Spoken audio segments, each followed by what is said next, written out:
Friends, बहुत बहुत स्वागत है आपके अपने चैनल टारगेट भी चंद्रा में। मैं चंद्रभान आपके सामने उपस्थित हूँ वीडियो लेकर के। दोस्तों, आपसे एक बात मैं पूछना चाहता हूँ कि जो हम करंट अफेयर्स का वीडियो डालते हैं, अपलोड करते हैं, वो आपको कैसा लग रहा है? आप देखते हैं तो आपको कैसा लगता है? आपके सुझाव आमंत्रित हैं, क्योंकि आप हमारे इस परिवार के सदस्य हैं, इस चैनल के सदस्य हैं। ये चैनल सिर्फ आप लोगों की वजह से ही है, मेरे अकेले से कुछ नहीं हो सकता है। तो आप सुझाव देंगे, आप जो भी एडवाइस देंगे उसके हिसाब से भी, मैं अपने हिसाब से तो करता हूँ, आप अपने हिसाब से भी बता सकते हैं कि सर यहाँ पर ये चीज़ होती, यहाँ पर ये चीज़ होती तो ज़्यादा बेटर रहता। तो हमारा ये जो छोटा सा परिवार है, इस परिवार के जितने भी सदस्य हैं, सभी से रिक्वेस्ट है कि आप वीडियो देखिए और उसके पश्चात बताइए कि आपको कैसा लगा और क्या क्या इसमें चीज़ें जोड़ी जा सकती थी, क्या क्या चीज़ें हटाई जा सकती थी। मैं ये कह रहा हूँ, इसका मतलब ये नहीं कि मैं कोशिश नहीं करता हूँ, और हर एक व्यक्ति अपने हिसाब से बिल्कुल सही करने की कोशिश करता है। लेकिन सच पूछो तो जो आप बता पाओगे इस चैनल के बारे में, मेरे बारे में, उतना शायद मैं अपनी कमियों के बारे में ना जान पाऊँ। तो आपके सुझाव आमंत्रित हैं। आधुनिक भारत के इतिहास का वीडियो मैं लेकर के आ रहा हूँ, चल रहा है। अब यहाँ से आपका संविधान शुरू हो जाएगा, कैबिनेट मिशन योजना, और मैं कोई चीज़ छोड़ना भी नहीं चाहता हूँ, मेरी कोशिश ये रहती है। तो जितने भी सारे ऐसे स्टूडेंट्स हैं जो सोचते हैं कि एकदम शॉर्टकट में पढ़ाया जाए और ये क्या है जो मैंने कभी पढ़ा ही नहीं है। दोस्तों, एग्ज़ाम में वही आता है जो आपने नहीं पढ़ा होता है। जो आपने पढ़ा होता है वो एग्ज़ाम में बहुत ही मुश्किल से आता है, रेयर केस में।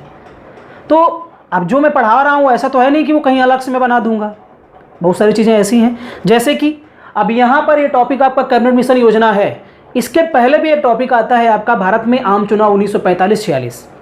चाहता तो मैं एक वीडियो यहाँ पर भी और बना सकता था, लेकिन मैंने सोचा कि कैबिनेट मिशन योजना पढ़ाते समय ही मैं 2-3 मिनट का समय लेते हुए भारत के आम चुनाव को आपको बता दूंगा, उसको एक्सप्लेन कर दूंगा। अलग से आपको पढ़ने की आवश्यकता नहीं पड़ेगी। पिछले वीडियो से जोड़ते हुए वीडियो को मैं बनाता हूँ, आपको बैक में ले जाता हूँ, फिर उससे कनेक्ट करके इस चीज़ को पढ़ाता हूँ, और यही पढ़ने का सही तरीका है। आपको मैटर अच्छा मिले, आपको चीज़ें समझ में आनी चाहिए, और इससे ज़्यादा आपको कुछ नहीं चाहिए। अगर आपको ये लगता है कि सिर्फ डिजिटल बोर्ड पे पढ़ाने वाला व्यक्ति ही बहुत अच्छा पढ़ा सकता है, तो मेरे हिसाब से ये ऐसा ज़रूरी नहीं है। कम संसाधन में भी बहुत सारे स्टूडेंट्स सफल होते हैं। तो आपको ये लगता है कि अगर आपको यहाँ पर अच्छा मैटर मिल रहा है, अच्छे तथ्य मिल रहे हैं, सही से पढ़ाया जा रहा है, तो जितने भी हमारे परिवार के सदस्य हैं वो तो इस वीडियो को देखें ही। साथ साथ में जो नए लोग हैं जो जुड़ना चाहते हैं वो सब्सक्राइब करके हमारे चैनल में जुड़ जाएं। और मैं धीरे धीरे कोशिश करता रहूँगा आपकी जो चीज़ आप चाहते हैं उसी हिसाब से सारी चीज़ें हों, क्योंकि पढ़ाने वाला तो अपने हिसाब से करता ही है, लेकिन पढ़ने वाले के हिसाब से भी सारी चीज़ें होती हैं, तब ज़्यादा मज़ा आता है। तो आपके सुझाव भी आमंत्रित हैं। आप जो जिस तरीके से कहेंगे वो उस हिसाब से आप काम होगा, और हम इस तरीके से सफलता को प्राप्त करेंगे।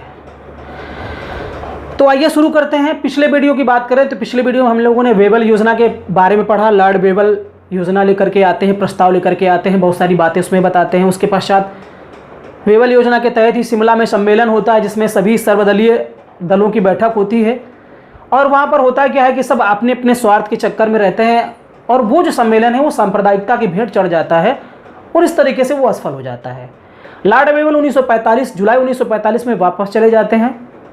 उसके पश्चात क्या होता है कि ब्रिटेन में आम चुनाव होते हैं 1945 में ही, जुलाई 1945 में, और फिर सरकार चेंज होती है।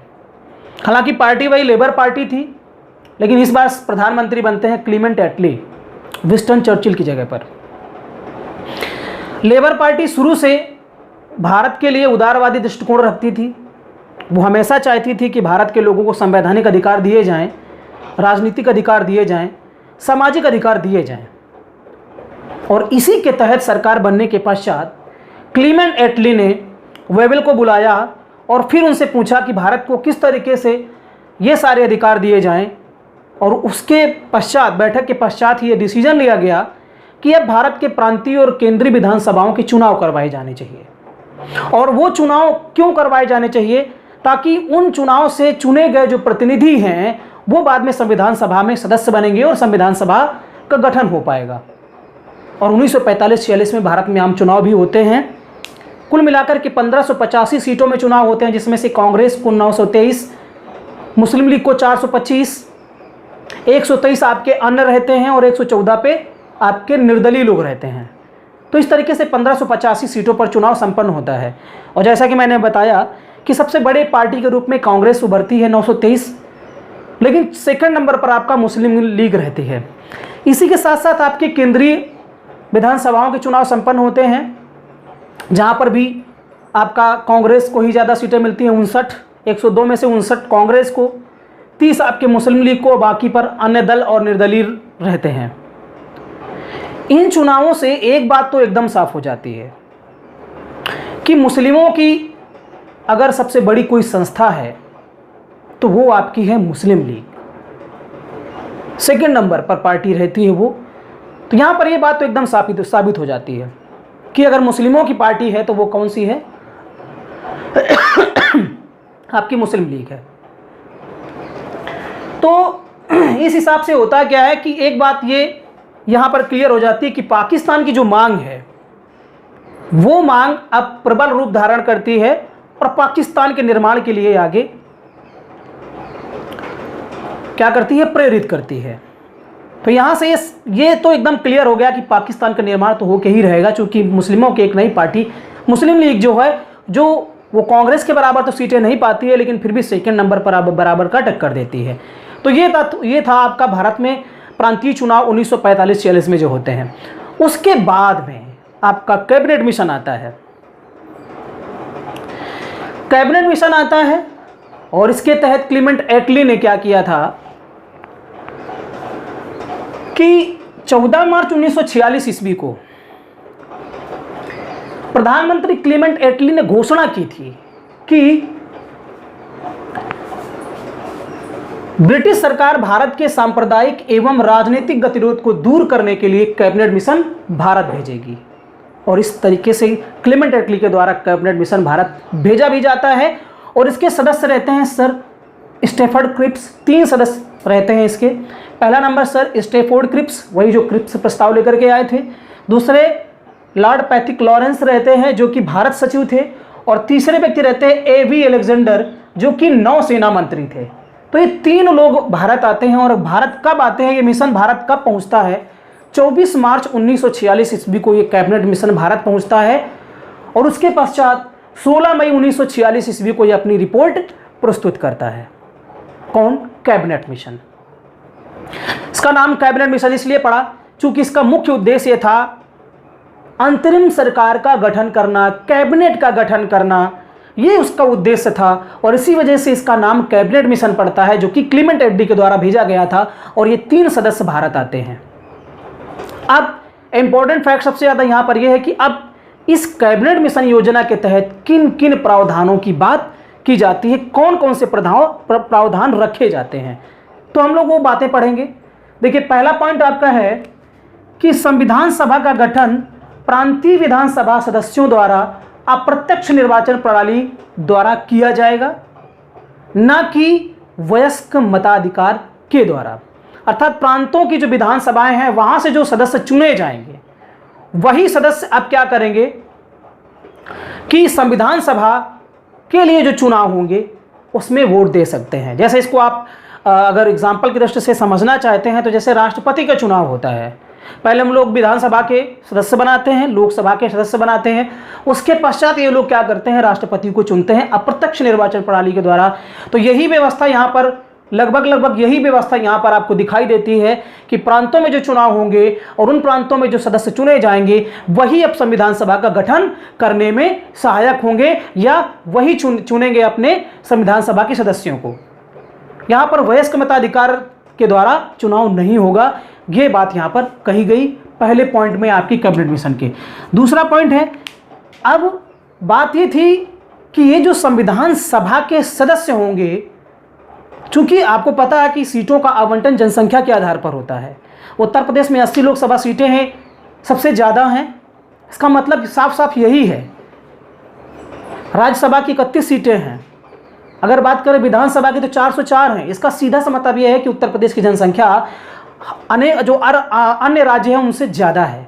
तो जनसंख्या के आधार पर सीटों का आवंटन किया जाएगा और उसका प्रावधान यह था कि सामान्यतः 10 लाख की जनसंख्या पर एक प्रतिनिधि संविधान सभा के लिए चुना जाएगा, अर्थात 10 लाख पर एक आपका सदस्य होगा संविधान सभा का। तो अब आप आंकड़ा लगाइए कि कितने सदस्य हो सकते हैं। जबकि भारत में जो जनसंख्या थी उस समय आपकी भारत की जनसंख्या थी 40 करोड़।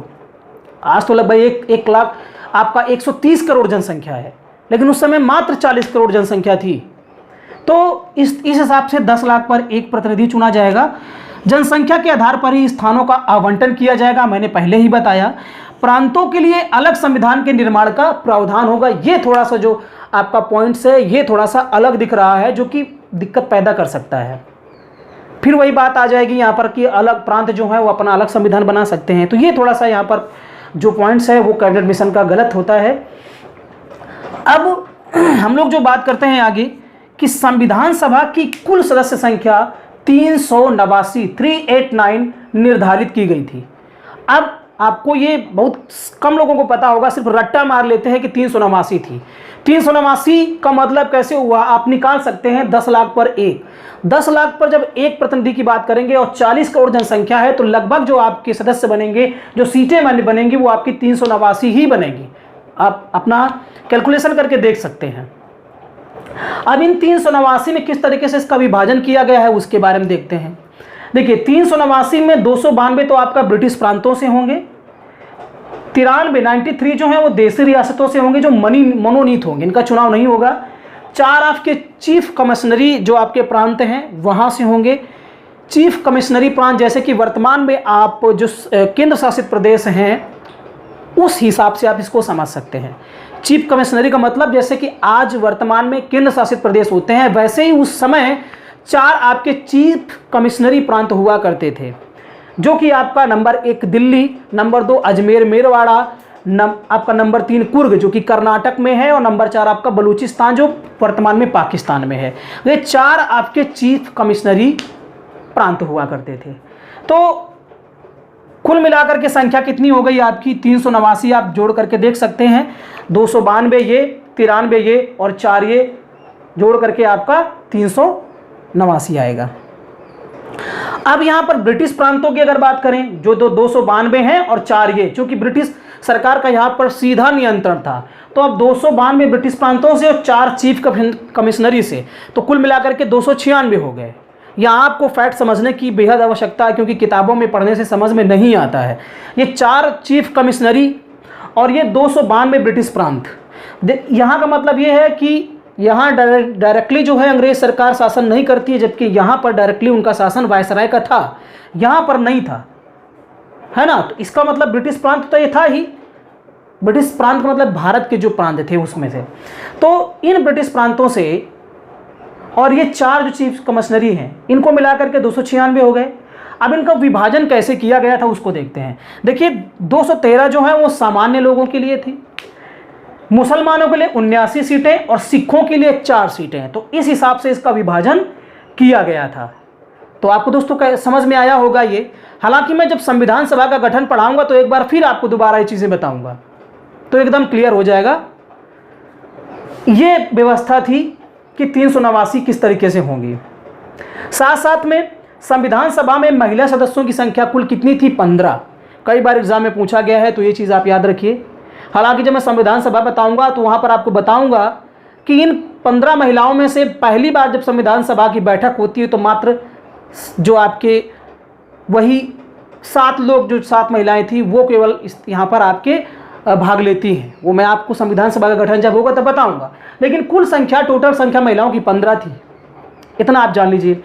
साथ साथ में अगर एससी और एसटी की बात करें, यहाँ पर मेंशन नहीं किया गया है, लिखा नहीं है।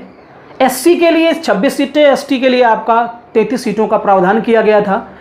और हैदराबाद रियासत एक ऐसी रियासत थी जो इस संविधान सभा में सम्मिलित नहीं हुई थी, अर्थात ये जो आपके बने हुए हैं उसमें ये सम्मिलित नहीं हुई थी। ये अपने आप को, अभी देखिए यहाँ व्यवस्था ये की गई थी कि आप चाहो तो शामिल हो सकते हो, लेकिन ये अभी तक ये अपने आप को क्लियर ही नहीं कर पाए थे कि हम क्या करें क्या ना करें। इस वजह से हैदराबाद रियासत इन सीटों पर शामिल नहीं कर पाती अपने आप को।